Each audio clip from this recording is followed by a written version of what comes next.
સુરતના અડાજણ વિસ્તારમાં વેપારીને યુવતીએ મકાનમાં બોલાવી હની ટ્રેપમાં ફસાવી 4 શખ્સોએ નકલી પોલીસ બની ડરાવી ધમકાવીને 30 લાખનો તોડ કર્યા હોવાની ઘટના સામે આવી છે। સુરતમાં ફરી એકવાર હની ટ્રેપની ઘટના સામે આવી છે। વેપારીને હની ટ્રેપમાં ફસાવી 30 લાખનો તોડ કરાયા હોવાનું સામે આવ્યું છે। નકલી પોલીસ બની આવેલા 4 થી 5 જેટલા શખ્સોએ તોડ કર્યો હતો। આ અંગે અડાજણ પોલીસે ગુનો નોંધી વધુ તપાસ હાથ ધરી છે। પાલનપુર જકાતનાકા ખાતે આવેલા મકાનમાં બોલાવી વેપારીને હની ટ્રેપમાં ફસાવ્યો હતો। વેપારીનો સંપર્ક કરી યુવતીએ પાલનપુર જકાતનાકા પાસે આવેલા એક મકાનમાં બોલાવ્યો હતો।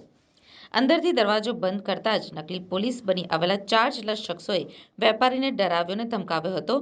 તમે છોકરી સાથે ખોટું કામ કરો છો તેમ કહી પોલીસ કેસ કરવાની ધમકી આપી 30 લાખનો તોડ કર્યો હતો।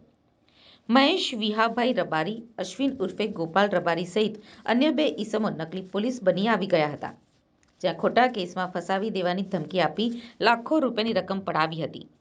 હની ટ્રેપનો ભોગ બનેલા વેપારી અડાજણ પોલીસ મથક પર ફરિયાદ આપતા પોલીસે ગુનો નોંધી તપાસ હાથ ધરી છે।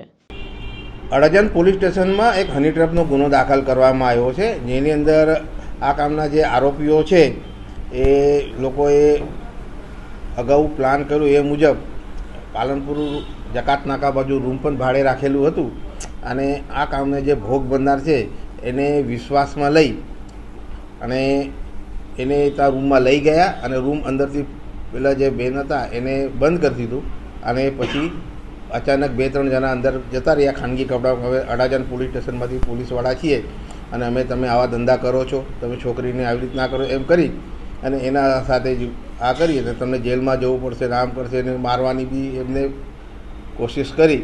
પછી એને કીધું કે તારે જો આટલા પૈસા આપવા હોય તો અમે કંઈ ના કરીએ, આમ કરીને એના પછી 30 લાખ રૂપિયા જેવા ભાતભર રકમ આરોપીઓએ ભોગ બનનાર પાસેથી લઈ લીધેલ છે। અને પછી ભોગ બનનારને થોડુંક આ લાગતા એને પોલીસ સ્ટેશને પોતાની ફરિયાદ જાહેર કરી એટલે પોલીસે એમને વિશ્વાસમાં લઈ અને આ ગુનો દાખલ કરવામાં આવેલ છે અને હાલમાં તપાસ ચાલુ છે। આ કામે જે આરોપી છે એને અને ભોગ બનનાર આ બંને પાનના ગલ્લા ઉપર ભેગા થયેલા। પછી આરોપીએ ને લાગ્યું કે આ ભોગ બનનાર છે એ કંઈક શકંજામાં આવી જાય એવું છે એટલે એને ધીરે ધીરે એની વાત કરી કે આવી કંઈક છોકરીઓ આવેલી છે ને જો તમારે ઈચ્છા હોય તો આપને કરીએ। તો એ ભોગ બનનાર થોડો એગ્રી બી થયો। એના પછી એને ખબર નથી કે આ બધું કંઈક થવાનું છે। પછી એને જે રૂમમાં લઈ ગયા અને પછી અંદર અચાનક રૂમ બંધ કરી દીધી। 2 જણા તૈયાર જ હતા એટલે એ લોકો અંદર ગયા અને તરત જ એને કીધું કે ભાઈ તમે આવું કરશો તેમ કરીને એનું ભોગ બનનારને એને સ્વીકાર કર્યો। કેટલા આરોપી છે? કુલ 6 આરોપી છે, એમાં 5 જેન્ટ્સ છે અને 1 લેડીઝ છે અને એની તપાસ ચાલુ છે।